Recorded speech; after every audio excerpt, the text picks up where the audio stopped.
At so ayan, hi guys, welcome back sa channel natin at ito na si Spoiler Chapter 1099. At so ayan, ay bago tayo magsimula ay kung bago ka pa lang din sa channel natin ay huwag mo kalimutan mag-subscribe at pakipindot na rin yung sa notification bell para ma-update ka every time na meron tayong bagong upload. So yun lang naman po at ulit ay maraming salamat sa paghihintay. So huwag na natin patagalin pa, simulan na natin yan.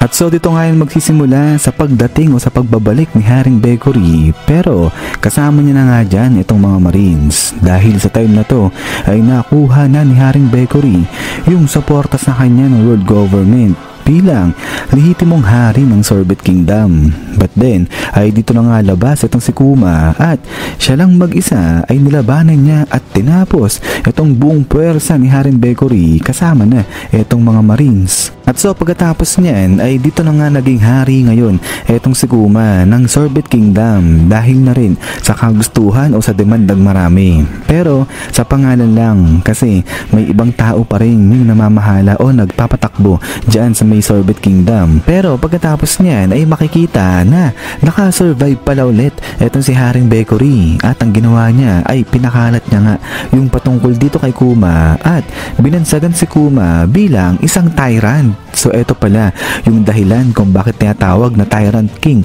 Eto si Kuma, so si Haring Bekory pala yung may dahilan niyan. At so pagkatapos nga dito sa pagpapakalat ni Haring Bekory sa sinasabi niya na isang tyrant etong si Kuma ay dito inatake niya ulit etong Sorbet Kingdom. But then again ay etong si Kuma nilabanan ulit etong sila Haring Bekory at dinestroy siya ulit nito ni Kuma. But then ay pagkatapos niyan ay dito na nga nagsimula ngayon etong si Kuma na magbuo ng kanyang sariling pirate crew. Pero dala-dala niya pa rin, nasa kanya pa rin yung bansag bilang isang tyrant. So siguro pinabayaan na lang na ni Kuma yung ganyang bansag sa kanya na isa nga siyang tyrant. So hindi niya na kinurek. So kaya hanggang ngayon yung pagkakakilala kay Kuma ay isa nga siyang Tyrant King. But then ay pagkatapos niyan ay makikita na etong si Dragon, sinabi niya dito kay Kuma kung nasaan naman yung location ni Dr. Vegapunk. At yun nga ay doon sa may Egghead Island. At so now ay talo na nga dito yan sa may Egghead Island. At etong si Kuma kasama niya etong si Bonnie ay binisita na nga nila dyan etong si Dr. Vegapunk. At dito ay makikita na nga rin na pumayag etong si Kuma na maging isang prototype nga siya ng isang project na kung tawagin ay Clone Troopers, which is eto na nga yan yung mga pacifistas. Pero ang kapalit ng pagpayag ni Kuma sa pagiging prototype sa project na yan ay eto nga yung paggagamot sa sakit nito ni Bonnie. But then ay makikita nga dyan na habang nag-uusap etong si Dr. Vegapunk at saka etong si Kuma ay si Saturn nakikinig pala sa kanila. So matindi, etong si Saturn ang tanda ni chumichismis pa. Pero yun pala bago ko makalimutan ay dito nasabi nga rin pala ni Kuma na isa nga siyang peace lover. So kaya nga etong si Dr. Vegapunk ang tinawag na ngayon sa project na to ay pacifista. So ayan, kaya pala ang tawag sa mga robot na to, sa mga clone neto ni Kuma ay pacifista. So nagmula yan sa pagiging peace lover ni Kuma. But then ay pagkatapos niyan ay dito na nga nabanggit na aksidenteng nakain ni Bonnie itong kanyang devil fruit na Toshi Nomi. So yun pala, aksidente lang yung pagkakakain dyan ni Bonnie. So parang katulad kay Luffy. So parang yung mga matatakaw talaga eh.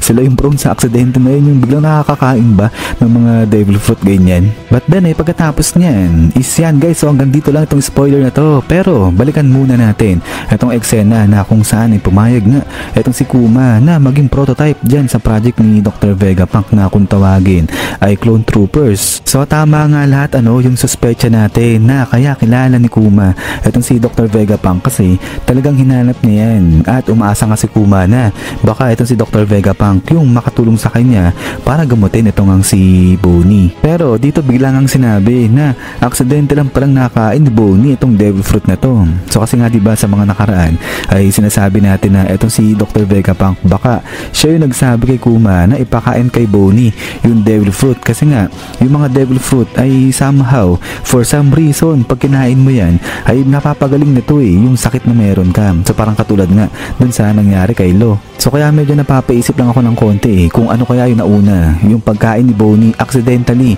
dyan sa devil fruit niya o yung pagpunta nila dyan kay Dr. Vegapunk para humingi ng tulong sa paggamot nga dito sa sakit ni Bonnie. Kasi if ever man na nauna yung pagkain ni Bonnie dyan sa devil fruit tapos magaling na pala siya, hindi nila alam, ay sayang lang yung sakripisyo nito ni Kuma na pagpayag niya nga dyan sa project ni Dr. Vegapunk. Ay ginawa pa naman niya yan kasi nga yung bayad dyan o yung kapalit nun ay yung gagamutin ni Dr. Vegapunk itong si Bonnie. At yung sa pagdating naman dito kay Saturn, yung sa nakikichismis siya, nakikinig siya dyan sa usapan ni Dr. Vegapunk at saka ni Kuma.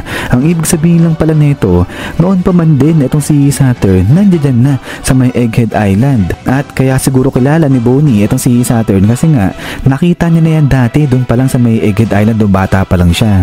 Pero ang tanong ko nga dito ay di ba itong sila Saturn galit yan sa Buccaneers at dapat nga raw ubusin mawala na yung mga Buccaneers na yan. Pero bakit hindi niya pinatay itong si Kuma dyan sa may Egghead Island doon nakita na yan? Eh alam niya naman siguro, aware siya na itong si Kuma nga yung batang Buccaneer na nakataka sa kanila during nung kaguluhan dun sa may God Valley. Kasi nga siya yung nagsabi pa dito kay Bonnie na itong si Kuma isang Buccaneer yan at may matinding crime nung ginawa itong mga Buccaneers na to kaya dapat patayin yung mga yan. So galit na galit siya dito kay Kuma kasi nga Buccaneer yan. Pero nalaman nga natin dito na nakita na pala niya dati itong si Kuma dun nga sa may Egghead Island pero hindi naman niya pinatay. So kaya nga dyan lang medyo napapaisip ako dyan kasi kung galit na galit talaga itong si Saturn dyan sa mga Buccaneer niyan dito kay Kuma ay dapat noon pa lang ay pinatay niya na pala dapat itong si Kuma. So inayaan niya pa itong si Dr. Vegapunk na gamitin itong si Kuma para nga dyan sa project ng world government. Pero yun nga guys, kayo ba sa tingin nyo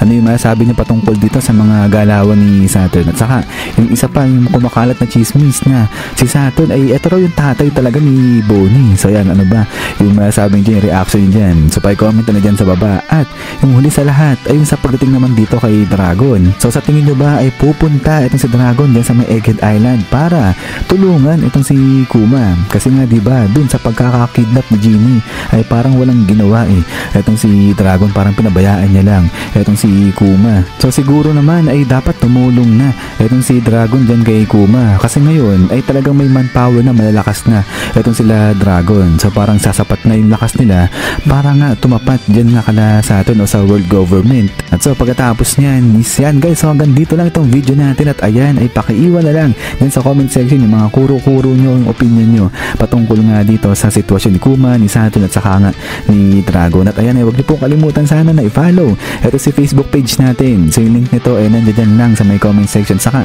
sa may description. So pakicheck na lang sila guys. At so yan lang naman, so lagi mag-ingat. God bless nyo lahat at kita-kits tayo ulit.